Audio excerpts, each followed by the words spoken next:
हम लोग ऐसी दो धारी तलवार पर चलते हैं।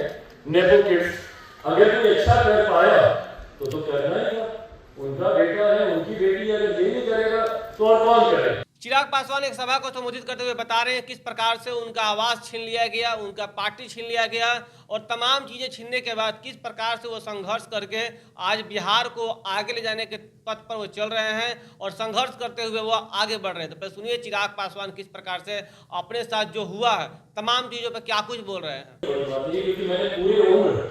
लोगों के संभवतः शायद मंत्री ये सब बड़ी बातें होंगी, पर मैंने बचपन से स्कूल कॉलेज में तो कितनी बार तो तारीफ सी बातें करता था, आ गया मंत्री का बेटा, आ गया मंत्री का बेटा। तो ये कोई उपलब्धि मेरे लिए कतई नहीं थी, पर वो भावना मेरे लिए उपलब्धि जरूर है, जिस भावना को मेरे पिता ने मेरे भीतर दी, और उसी सोच के साथ मैं आगे बढ़ा।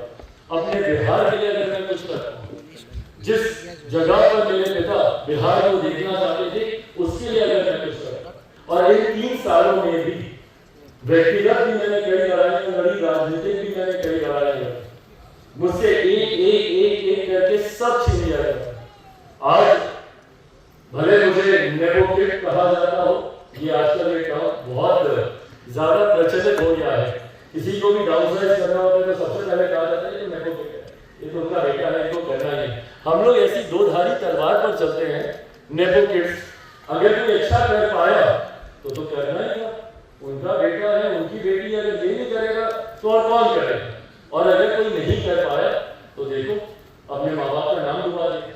उन्होंने इतना किया, ये कुछ नहीं कर पाया, तो हम लोग तो दो धारी तलवारों पर हमेशा चलते हैं। पर इस बात पे भी कई उंगलियां उठाई जाती है कि भाई पिता कर रहे हैं, तुम नहीं कर रहे हो।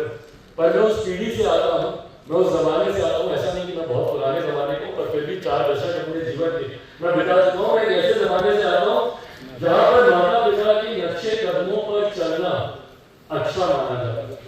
सिखाया जाता था कि अपने पिता जैसा बनो, सिखाया जाता था कि अपनी माँ जैसा बनो। मुझे नहीं पता कि ये धीरे धीरे आते आते कब ये सारी चीजें आपके विरोध में ही इस्तेमाल की जाने लगेंगी। बट हाँ, इस बात को मैं जरूर कहूंगा कि पिछले 3 सालों में अपने पिता से यही सीखा है कि भले परिस्थितियां कितनी भी मुश्किल क्यों ना हो, आप अपना लक्ष्य बना के चले। और इन 3 सालों में यही किया है। मुझसे मेरी पार्टी छीन ली गई, जो मुझे नेपो किड कहा जाता है, मेरी पार्टी मुझसे छीन ली गई, जो मेरे नेता मेरे पिता आदरणीय रामविलास पासवान जी ने अपने खून पसीने से बनाई। वो मेरी अपनी ही पार्टी से मुझे निकाल के बाहर कर दिया। मेरी पार्टी का नाम, मेरी पार्टी का सिंबल, जिस घर में मैं 34 सालों से रहता था, मेरे पिता की और कोई याद ही नहीं आज भी। और खासतौर पर ऐसे दिन होते, लोग बोलते हैं कि समय के साथ चीजें आसान हो जाती है, पर नहीं होती। आज भी ऐसे दिन मुझे मेरे परिवार को बहुत अजीब देते हैं। पिता की हर वो याद एक झटके में दिमाग में पहुंच जाती है, हर वो समय, हर वो पल जो उनके साथ होता है। आज इनका जन्मदिन उन्हीं में से एक है। हम लोग रात से लग जाते थे, मैं, मेरी सिस्टर, भाई सब लोग, उनका केक काटना है, 12 बजे बर्थडे ड्रिंक करना है, उनको पता नहीं चलना चाहिए। रात से लेकर जाने में हम लोग रहते थे, सुबह उठते ही जाना, उनके पहुंचना, उनका आशीर्वाद लेना, ये तमाम चीजें हम लोग करें। तो अपने सुना चिराग पासवान किस प्रकार से बता रहे हैं कि हम लोग दो धारी तलवार पे हैं। अगर बहुत अच्छा करते हैं तो लोग कहेंगे कि स्वाभाविक है कि जिस पिता का यह पुत्र है तो इतना अच्छा कर पाना यह स्वाभाविक है। और वहीं दूसरी तरफ अगर कुछ बुरा करते हैं, कुछ अच्छा नहीं कर पाते हैं, तो लोग कहेंगे कि पिता ने बहुत कुछ किया लेकिन बेटा कुछ नहीं कर पाया।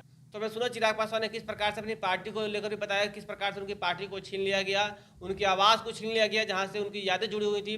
तमाम चीजों पर चिराग पासवान अपनी बातों को रखते हुए दीक्षांत एडुटेक लाया है दीक्षांत ई लर्निंग ऐप। बने दीक्षांत का चैनल पार्टनर और अर्न करें लाखों रुपए प्रति महीने। चैनल पार्टनर बनने के लिए विजिट करें www.दीक्षांत.com।